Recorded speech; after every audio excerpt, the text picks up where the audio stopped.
Welcome to Himalaya education scope. Friends, आज हम यहाँ पे अध्ययन करेंगे हिंदी के प्रमुख रचनाकार। हिंदी साहित्य जो है, हिंदी साहित्य के कौन कौन से यहाँ पे कवि हैं, कौन कौन सी यहाँ पे रचनाकार हैं, इनके हमने अभी तक जो है मैंने 2 वीडियो अपलोड कर रखी हैं।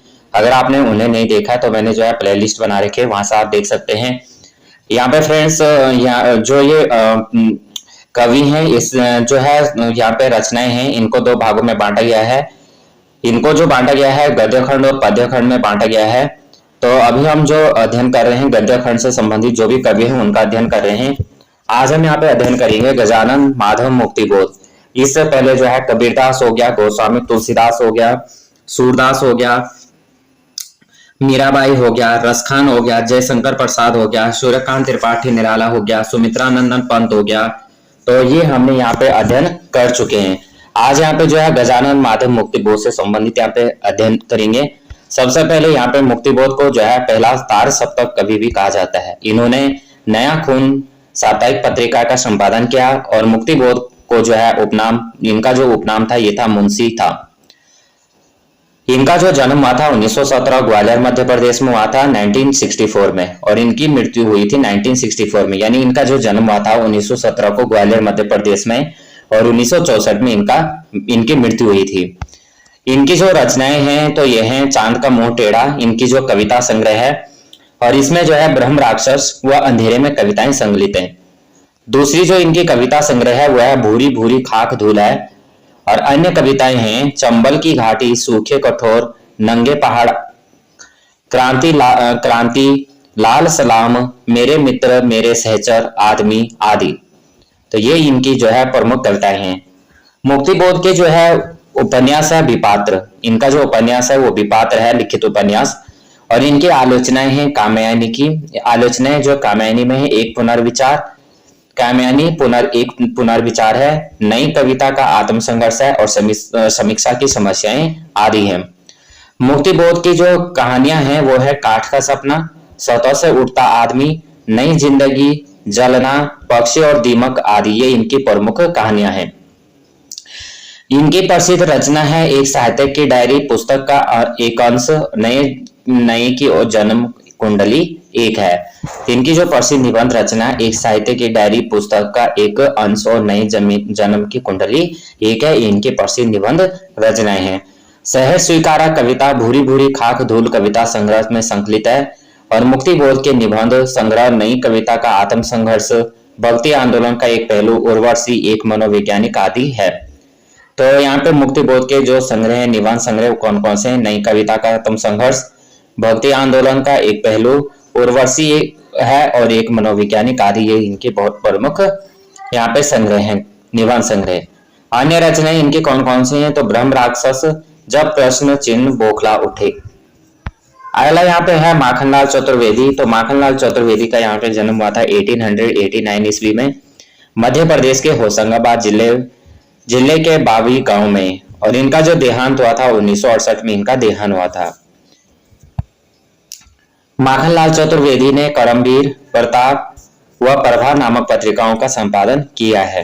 हिंदी साहित्य अकादमी का जो प्रथम पुरस्कार मिला इन्हें 1955 में माखनलाल चतुर्वेदी को, और इससे इन्हें जो मिला था, इनकी काव्य रचना थी एक हिमतरंगिणी। इनके लिए जो है इन्हें 1955 में हिंदी साहित्य अकादमी में पुरस्कार मिला। मध्य प्रदेश के प्रथम मुख्यमंत्री बनने का प्रस्ताव दिया गया था। मध्य प्रदेश के प्रथम मुख्यमंत्री बनने का इनको प्रस्ताव दिया गया था। इनकी जो कविताएं हैं राष्ट्रीय भावनाओं से युक्त हैं। इनकी जो कविताएं हैं वो राष्ट्रीय भावनाओं से युक्त हैं, इसलिए उन्हें एक भारतीय आत्मा भी कहा जाता है। इन्होंने जो है 1963 का पद्म भूषण हिंदी को राजभाषा का दर्जा न दिए जाने के विरोध में लौटा दिया था। क्वेश्चन यहाँ से बन सकता है कि किसने जो है हिंदी को राष्ट्रभाषा दर्जा का विरोध, जो है राष्ट्रभाषा का दर्जा न देने पर विरोध किया, और इन्हें जो है किसने जो है अपना पद्म भूषण वापस किया। तो इन्हें हम बता सकते हैं कि जो यहाँ पे है माखनलाल चतुर्वेदी, इन्होंने जो है 1963 में अपना जो पद्म भूषण इन्हें मिला था, हिंदी को ये राजभाषा का दर्जा चाहते थे, लेकिन ये जब राजभाषा का दर्जा नहीं मिला तो इन्हें जो है यहाँ पे इन्होंने पद्म भूषण को वापस कर दिया। माखनलाल चतुर्वेदी की जो रचनाएं हैं इनको हम देख लेते हैं। सबसे पहले इनका संग्रह है माता है, युगचरण, हिम किरीटनी, समर्पण, वेणु, लो, गुंजे धरा, मरण है, मरण ज्वार है, बीजूपुरी काजल, आंज रही समय के पांव। कैदी और कोकिला कविता में माखनलाल चतुर्वेदी ने ब्रिटिश उपनिवेशवाद के दौरान जेल में हुए शोषण का विश्लेषण किया। अमीर इरादे, अमीर देवता व गरीब देवता व साहित्य का देवता माखनलाल द्वारा रचित निबंध संग्रह है। और कृष्णा अर्जुन युद्ध इनके द्वारा रचित नाटक है। अभय मंगलेश डबराल थी इनका जो जन्म हुआ था 16 मई 1948 में टिहरी गढ़वाल के काफल पानी गांव में। तो मंगलेश डबराल का जन्म कब हुआ था? 16 मई 1948 को टिहरी गढ़वाल के काफल पानी गांव में। इन्होंने जो सबसे पहले पत्रिका लिखी थी, हिंदी पैट्रियाट लिखी थी, जो प्रतिपक्ष और आसपास पत्रिका में काम किया। इसके बाद भोपाल के भारत भवन से प्रकाशित होने वाले पूर्वाग्रह के सहायक संपादक बने। 1983 ईस्वी में जो है जनसत्ता अखबार में संपादन का कार्य किया। मंगलेश डबराल ने जो है नेशनल बुक ट्रस्ट से भी जुड़े रहे और इन्होंने जो है संगीतकार कविता गायन का लेखन भी किया। मंगलेश डबराल को यहाँ पे जो है इनके लिए जो है सन 2000 में साहित्य अकादमी पुरस्कार से इन्हें सम्मानित किया गया। इनके जो है 5 काव्य संग्रह हैं। कौन कौन से हैं? पहाड़ पर लालटेन है, घर का रास्ता है, हम जो देखते हैं, नए युग के शत्रु हैं, आवाज भी एक जगह में, आदि है। मंगलेश डबराल का जो गद्य संग्रह लेखक है, इनकी लेखक की जो है रोटी व कवि का अकेलापन तथा इनका यात्रा वृतांत एक बार अयोवा है। 9 दिसंबर 2020 को इनका देहांत हो गया। अगला हम देखेंगे राजेश जोशी। तो इनका जन्म मध्य प्रदेश में हुआ था 1946 में। इनके जो है 4 कविता संग्रह हैं। एक दिन पेड़ बोलेंगे, मिट्टी का चेहरा, नेपथ्य में हंसी और 2 पंक्तियों के बीच। राजेश जोशी की कहानी संग्रह कपिल का पेड़ है। राजेश जोशी के 3 नाटक हैं, जादू जंगल, अच्छे आदमी व टंकारा का गाना। राजेश जोशी को जो है 2002 में जो है 2 पंक्तियों के बीच काव्य के लिए यहाँ पे साहित्य अकादमी पुरस्कार भी सम्मानित किया गया। इन्होंने जो है मायाकोस्की की कविता का अनुवाद पतलून पहना बादल नाम से किया और भर्तृहरि की कविताओं का अनुवाद भूमिका अल्पतरू यह भी नाम से किया था। तो यहाँ पे फ्रेंड्स हमने जो है अभी तक जो है गजानन माधव मुक्तिबोध, माखनलाल चतुर्वेदी, मंगलेश डबराल और राजेश जोशी से संबंधित यहाँ पे महत्वपूर्ण यहाँ पे अध्ययन किया। यहाँ पे फ्रेंड्स थोड़ा भी आपको हेल्पफुल लग रहे हैं तो प्लीज आप जो है कमेंट करना और वीडियो को लाइक शेयर और सब्सक्राइब करना। अगला देखते हैं हम राहुल सांकृत्यायन। तो राहुल सांकृत्यायन का जन्म 1893 ईस्वी में उत्तर प्रदेश के आजमगढ़ जिले के पंदवा गांव में हुआ था। पंदहा गांव में हुआ था। ये आप फ्रेंड्स चाहे आप स्टेट एग्जाम देते हैं या आप सेंट्रल एग्जाम देते हैं या आप जो है कि कोई भी एंट्रेंस देते हैं, जैसे बीएड एंट्रेंस हो गया, आपका सीटेट हो गया, यूटेट हो गया, इनके लिए भी ये बहुत ही इंपॉर्टेंट है। तो इन्हें भी आप देख सकते हैं। अगला हम देखेंगे फ्रेंड्स राहुल सांकृत्यायन के बचपन का नाम केदार पांडे था। तो यहां से क्वेश्चन बहुत बार बनता है कि केदार पांडे किसका बचपन का नाम था? तो ये था राहुल सांकृत्यायन। इनके पिता का नाम था गोवर्धन पांडे। राहुल सांकृत्यायन को महापांडे की उपाधि से दी गई थी और 1930 में जो है श्रीलंका जाकर बौद्ध धर्म अपना लिया था। तब से इनका नाम जो है राहुल सांकृत्यायन पड़ा। तो 1930 में जो है श्रीलंका जाकर बौद्ध धर्म अपना लिया था और इनका नाम क्या हुआ? तो उसके बाद राहुल सांकृत्यायन। क्वेश्चन बन सकता है। राहुल सांकृत्यायन ने आदिकाल को सिद्ध सामंत काल कहा और 1950 में राहुल सांकृत्यायन ने नैनीताल में आवास बनाया। 1963 में जो है दार्जिलिंग में इनकी मृत्यु हुई और 1963 में इन्हें जो है पद्म भूषण से सम्मानित किया गया। राहुल सांकृत्यायन को जो है घुमक्कड़ी स्वभाव के थे, यानी राहुल जो सांकृत्यायन थे ये घुमक्कड़ी स्वभाव के थे और उन्होंने जो है घुमक्कड़ शास्त्र की रचना की और हुंकार नामक साप्ताहिक पत्रिका का भी यहाँ पे संपादन किया।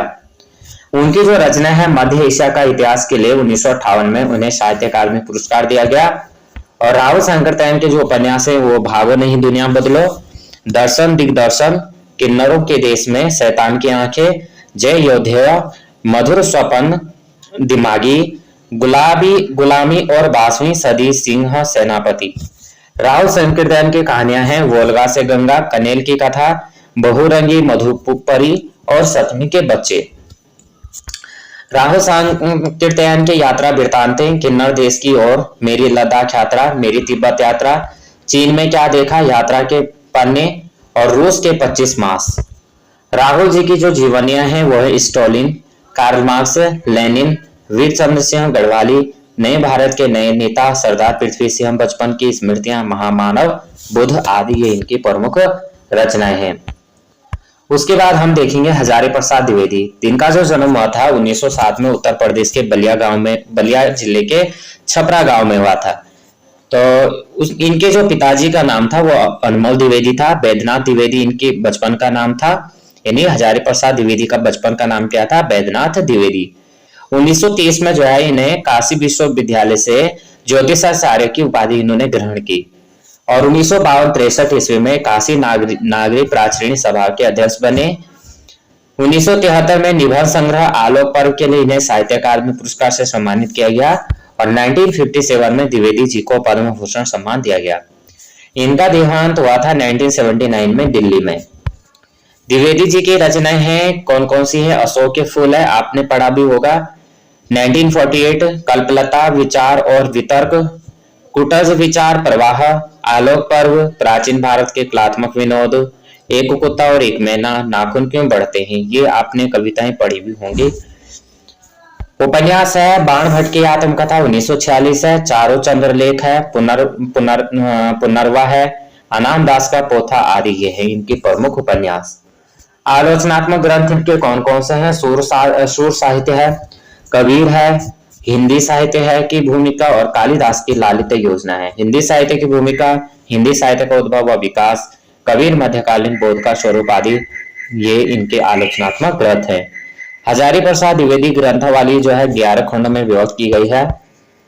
अगले यहाँ पे देखेंगे कि एक कुत्ता और एक मैना निबंध जो है संग्रह में इन्होंने जो है पशु पक्षी के प्रति मानवीय प्रेम को प्रदर्शित किया हुआ है।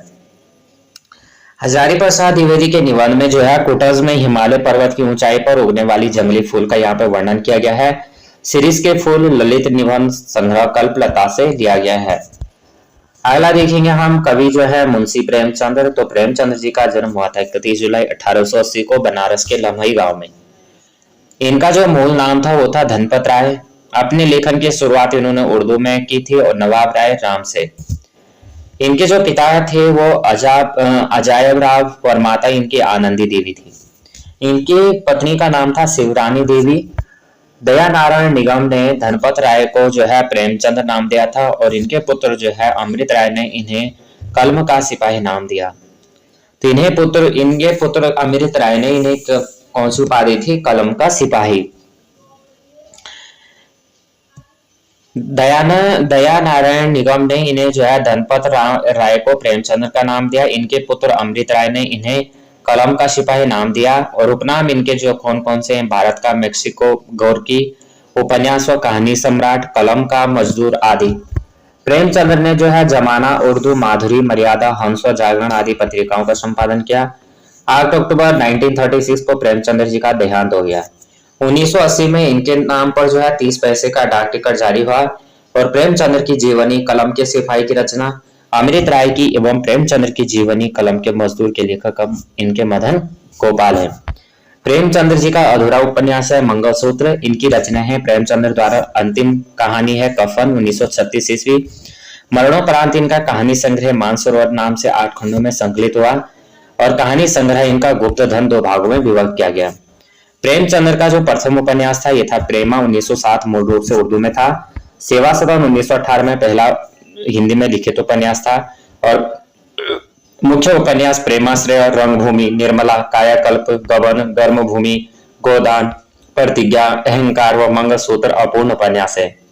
गोदान जो है प्रेमचंद्र का अंतिम उपन्यास 1936 ईस्वी का है। प्रेमचंद्र की प्रमुख कहानियां हैं पंच परमेश्वर है, 2 बैलों की कथा है, बड़े भाई साहब है, पूस की रात है, कफन है, गुली डंडा है, दूध का दाम है, बड़े घर की बेटी, बूढ़ी काकी है, नमक का द्रोग है, बैंक का दिवाला है, शराब की दुकान है, सौत है 1914 में। इनकी जो प्रेमचंद्र की प्रथम कहानी है यह संग्रह सोजे वतन नाम से 1908 में प्रकाशित हुई। प्रेमचंद्र की जो हिंदी कहानी ईदगाह बाल मनोविज्ञान से संबंधित है जिसका मुख्य पात्र है हामिद। इन्होंने 5 नाटकों की रचना की थी। वो कौन कौन सी की थी? संग्राम, करबला, प्रेम की देवी, निवर संग्रह है, कुछ विचार, स्वदेश, पुराना जमाना, नया जमाना, स्वराज के फायदे व चांद, टॉल्स्टॉय की कहानी व चांदी की डिबिया इनकी अनुवादवादक रचनाएं हैं। प्रेमचंद्र की कहानी नमक का दरोगा में मुख्य पात्र दरोगा वंशीधर व पंडित आलोपीदीन है। और सूरदास की झोपड़ी प्रेमचंद्र द्वारा लिखित उपन्यास रंगभूमि का एक अंश है। अगला यहाँ पे देखेंगे महादेवी वर्मा।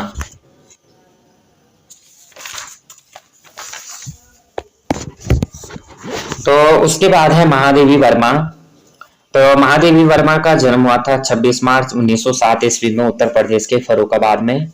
इनके पिता का नाम था गोविंद प्रसाद वर्मा, माता हिमरानी देवी, और इनको जो है आधुनिक मीरा के नाम से जाना जाता है। क्वेश्चन काफी बार बनता है, आधुनिक मीरा के नाम से किसे जाना जाता है? तो जाना जाता है महादेवी वर्मा को। निराला जी ने जो है इन्हें हिंदी के विशाल मंदिर की सरस्वती कहा। इनका विवाह जो है स्वरूप नारायण वर्मा के साथ हुआ। 8 वर्ष की आयु में जो है 12 मास नामक कविता इन्होंने द्वारा लिखी गई। इन्होंने जो है कुछ वर्षों तक चांद साहित्यकार नामक पत्रिका का संपादन किया। महादेवी वर्मा ने जो है इलाहाबाद में साहित्यकार संसद की स्थापना की और भारत में महिला कवि सम्मेलन की नींव रखी। 1936 ईस्वी में महादेवी वर्मा ने नैनीताल के रामगढ़ में बंगला बनवाया जिसका नाम मीरा मंदिर रखा। और मधुर मधुर मेरे दीपक जल कविता की पंक्तियां महादेवी वर्मा ने लिखी जिसका भाव विरह व रहस्य में व्यक्त है। 1923 ईस्वी में महादेवी वर्मा ने महिलाओं की पत्रिका प्रमुख पत्रिका चांद का कार्यभार संभाला और महादेवी वर्मा का प्रसिद्ध संस्मरणात्मक रेखा चित्र भक्तिन स्मृति की रेखाएं में संकलित है। भक्तिन रेखा चित्र में मुख्य किरदार का नाम लक्ष्मण है। इन्हें 1956 में पद्म भूषण व 1988 में पद्म विभूषण सम्मान दिया गया। 1982 में यामा के लिए इन्हें जो है ज्ञानपीठ पुरस्कार से सम्मानित किया गया। महादेवी जी ने 3रे विश्व हिंदी सम्मेलन में भाग लिया था और 1979 में जो है साहित्य अकादमी की सदस्यता ग्रहण करने वाली पहली महिला हैं। महादेवी वर्मा का देहांत जो है 11 सितंबर 1987 ईस्वी को किया गया था। यहाँ पे महादेवी वर्मा की रचनाएं देख लेते हैं, कौन कौन सी इनकी रचनाएं हैं। इनका जो कविता संग्रह है निहार 1930, रश्मि 1932, नीरजा 1934, संडे गीता 1936, दीपशिखा, प्रथम आयाम व अग्निरेखा आदि हैं। महादेवी वर्मा के काव्य संकलन है यामा, परिक्रमा, गीत पर्व व नीलांबरा आदि। मिल्लो कहानी में गिलहरी का नाम गिल्लू रखा गया है और अतीत के चलचित्र स्मृति की रेखाएं, मेरा परिवार, पथ के साथ ही इनके द्वारा रचित रेखा चित्र संस्मरण है। श्रृंखला की कड़ियां, आपदा, भारतीय संस्कृति के स्वर व संकल्पिता इनके द्वारा रचित निबंध संग्रह है और इनकी जो गद्य रचना है चिंतन के क्षण। अगला देखेंगे गोरापन शिवानी, लास्ट यहाँ पे रह रखे, यहाँ पे मैंने लिया हुआ इस वीडियो का। तो गोरापन शिवानी का जन्म 1923 ईस्वी में राजकोट में हुआ था, जो मूल रूप से अल्मोड़ा निवासी थी। इनका निधन जो हुआ था सन 2003 में हुआ था। गोरापन को जो है भारतेंदु हरिश्चंद्र सम्मान 1979 और पद्म श्री सम्मान 1981 में दिया गया। 1997 ईस्वी में इन्हें हिंदी सेवा निधि राष्ट्रीय पुरस्कार से सम्मानित किया गया। गोरापंत द्वारा रचित उपन्यास है 14 फेरे, गहरी नींद, अतिथि, गेंदा, मायापुरी, भैरवी, स्वयं सिद्धा, आकाश, रीति विलाप, कैंजा, कालिंदी व कृष्णा कली आदि। शिवानी द्वारा रचित कहानियां झरोखा, विषकन्या, अपराधिनी, पुष्पहार, मृणमाला की हंसी। शिवानी द्वारा रचित संस्मरण है जालक, स्मृति कलश आदि। इनके द्वारा रचित आत्मकथा सुनहो तात रह अमर कहानी है।